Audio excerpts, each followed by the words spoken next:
السلام عليكم مشاهدي الكرام، كي دايرين؟ لاباس عليكم؟ نتمنى تكونوا بخير وعلى خير. اليوم نهار جديد، وصفه جديده، ان شاء الله يكون عليكم هذا النهار بالخير والبركات والرزق والصحه والسلامه وطول العمر. اليوم جيتكم بوصفه زوينه.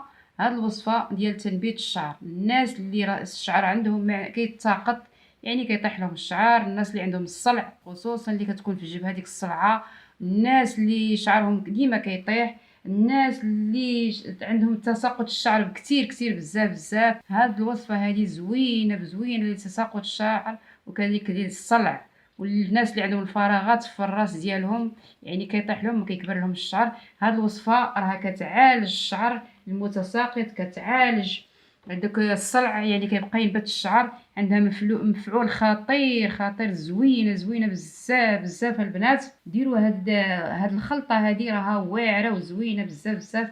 غادي ديروها ان شاء الله وغادي تشكروني. كما كتشوفوا البنات والعيالات وكلشي، الناس اللي بغاو يستافدوا من هاد الخلطه هذه، كما كتشوفوا هانتوما الرمان راه مفيد بزاف للشعر، بزاف بزاف.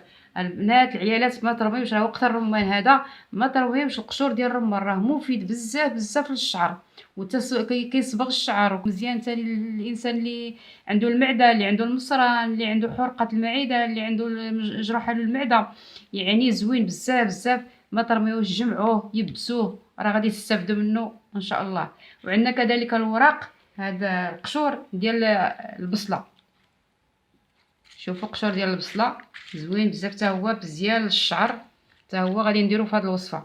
كما قلت لكم عندي رمانه وحده قشرتها، هي خديت القشور ديالها، كذلك بصله وحده خديت القشور ديالها. كما كتشوفوا غادي نشدهم وغادي نديرهم في كاسرونه ديال الماء.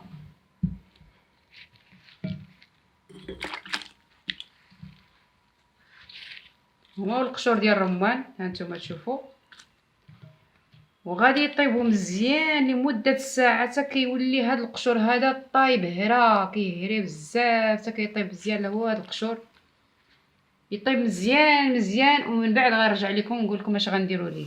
كما كتشوفوا دابا هي كطيب، كيطيب داك الخليط اللي درت الرمان وقشور البصله، يطيب مزيان. البنات ديروا فيها الماء باش ما تنشفش وطيب طيب مزيان مزيان، ومن بعد نرجع لكم.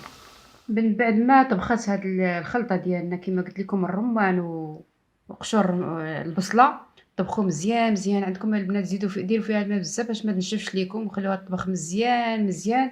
من بعد غادي تشدوها طحنوها مولينكس. هي طحنتها انا، شوفوا ولات خاطره، طحنتها مزيان. نتوما طحنوها مزيان. الا بغيتو تصبغوا شعركم زيدوا لها البابونج، الا بغيتو شعركم يولي اللون الاشقر زيدوا لها البابونج. كاين اللي بغى عاوتاني، اللي بغى يصبغ عاوتاني كيبغي يصبغ بالحنه يزيد لها الحنه. لا الاحسن، حيت هو دابا هذا كينشف الشعر الرمان.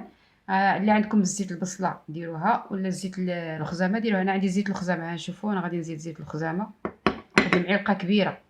راني زدت زيت الخزامه ونحركها هكا،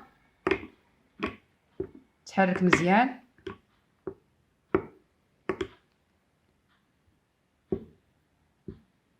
على زدت الزيت لان الرمان كينشف الشعر، وملي كتزيدوا الزيت راه حتى هي كتساعد. اما كما قلت لكم زيت الخزامه الا عندكم، ولا زيت البصله. ما عندكمش هادو ديروا زيت الزيتون، احسن كاع زيت الزيتون.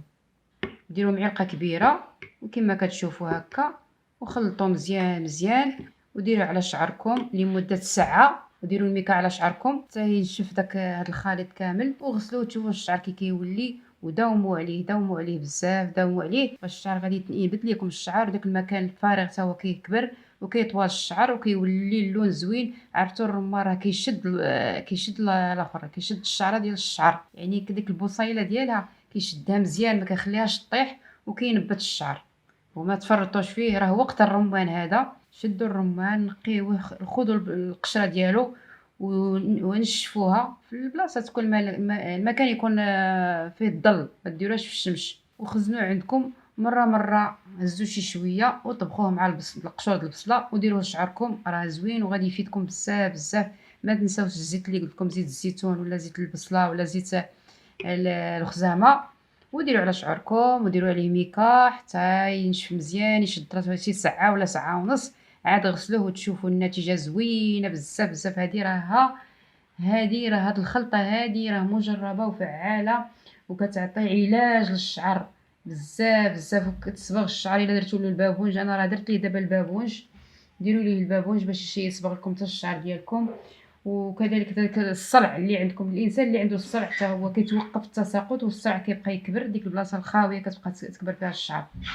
وهذا ما كان، نتمنى تعجبكم هذه الوصفه. ما تنسونيش باللايكات ديالكم، بالتشجيعات ديالكم، وتفعيل الجرس باش يجيكم كل جديد. مرحبا بكم كاملين، لا القدام والناس القدام لا الناس الجداد.